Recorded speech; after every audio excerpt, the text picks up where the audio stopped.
ఏ ప్రభుత్వం అన్నా నిజంగా ఇది ఛేదించాలి అంటే మూలాల్లోకి వెళ్ళాలి బలరాం గారు. ఇప్పుడు అసలు ఎక్కడి నుంచి దారి మళ్తుంది? ఇది గోదాముల నుంచి దారి మళ్ళలేదు. వినియోగదారుడికి, లబ్ధిదారుడికి ఐరిస్ గాని, ఈ పాస్ గాని, ఫింగర్ ప్రింట్ గాని వేస్తేనే అతనికి ఇస్తున్నారు. అలా వేయకపోతే సెంట్రల్ డేటాబేస్ లో నువ్వు ఫలానా వ్యక్తికి ఇవ్వలేదు కాబట్టి ఆ యొక్క రైస్ లెక్క చెప్పమంటారు. అందుకని ప్రతి గింజ వినియోగదారుడికి, లబ్ధిదారుడికి ఇచ్చేస్తారు. ఇచ్చేసినాక అతని దగ్గర కొనుక్కుంటున్నారు.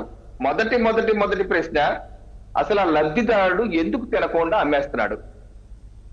కేంద్ర ప్రభుత్వం 40 రూపాయలు పెట్టి కొంటుంది ఆ బియ్యాన్ని. రాష్ట్ర ప్రభుత్వం 2-3 రూపాయలు ఖర్చు పెడుతుంది. మొత్తానికి 45 రూపాయలు అవుతుంది. దాన్ని లబ్ధిదారుడు 8 రూపాయలకి, 10 రూపాయలకి ఎందుకు అమ్మేస్తున్నాడు అన్నది మొదటి ప్రశ్న. అతను తినలేక. ఎందుకు తినలేకపోతున్నాడు? మనం తినలేనటువంటి బియ్యాన్ని ఎందుకు ఇస్తున్నాం? తినలేనటువంటి బియ్యాన్ని రైతులు ఎందుకు పండిస్తున్నారు? ఎందుకంటే ఇప్పుడు కాకినాడ ఉందనుకోండి, ఉమ్మడి తూర్పుగోదావరి జిల్లా తీసుకోండి, ఇక్కడ పండించిందే తీసుకుంటుంది కేంద్ర ప్రభుత్వం, తీసుకుని రైతులకు డబ్బులు ఇచ్చి అది ఎఫ్సిఐ గోడౌన్లో చేరుస్తారు. దాన్నే మళ్ళీ రాష్ట్ర ప్రభుత్వాలకు ఇచ్చి ఇక్కడ వాళ్ళకి ఇవ్వండి అంటారు.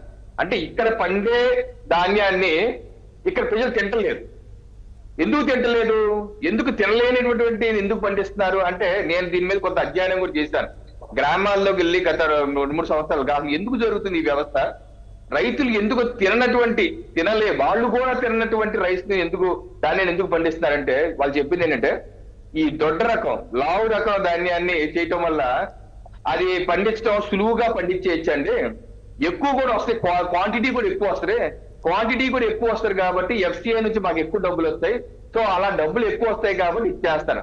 అప్పుడు నేను అన్నాను, మరి మనం తినే సోనా మసూరి కదా, సన్న బియ్యం కదా, మరి మీరు సన్న బియ్యం పండించచ్చు కదా అంటే, సన్న బియ్యం పండిస్తే దానికి ఖర్చు ఎక్కువ అండి, దిగుబడి కూడా తక్కువ. మనకి ఏ బియ్యం అయినా సరే కేంద్ర ప్రభుత్వం కానీ అదే ధర ఇస్తారు, ఎక్కువ ధర ఇవ్వదు. అది మాకు గిట్టుబాటు అవ్వాలంటే అదనంగా ఇంకా రేట్ ఇవ్వాలి. ఎంఎస్పీకి ఇస్తున్న రేట్ సరిపోదు. కొన్ని రాష్ట్రాల్లో అయితే మళ్ళీ కిలోకి 200-300 ఇస్తున్నారు. అలా ఏదైనా ఇస్తే మాకు గిట్టుబాటు అవుతుంది. కానీ ఇప్పుడు ఇచ్చిన రేటుకి సన్న బియ్యం మేము పండిస్తే మాకు గిట్టుబాటు కాదండి, అందుకనే మేము ఈ దొడ్డ బియ్యం పంపిస్తున్నాం, ఈ దొడ్డ బియ్యం మేము కొడుతున్నాం, ఎఫ్సిఐకి ఇచ్చేస్తాం అని. సమస్య అక్కడ ఉంది బలరాం గారు. అక్కడ కనుక సమస్య మనం అడ్రస్ చేయకుండా ఆ గోడౌన్లో ఉంది, పలానా రెడీ చేశాడు, కరెక్టే, రెడీ చేస్తాడు, నాయుడు చేస్తాడు, ఎవరైనా చేస్తాడు, ఎవరు అందరూ ఇన్వాల్వ్ అయి ఉన్నారు, దీంతో చేసుకుంటా పోతున్నారు. ఈ వ్యవస్థను బ్రేక్ చేయాలంటే ముందు అక్కడ బ్రేక్ చేయాలి.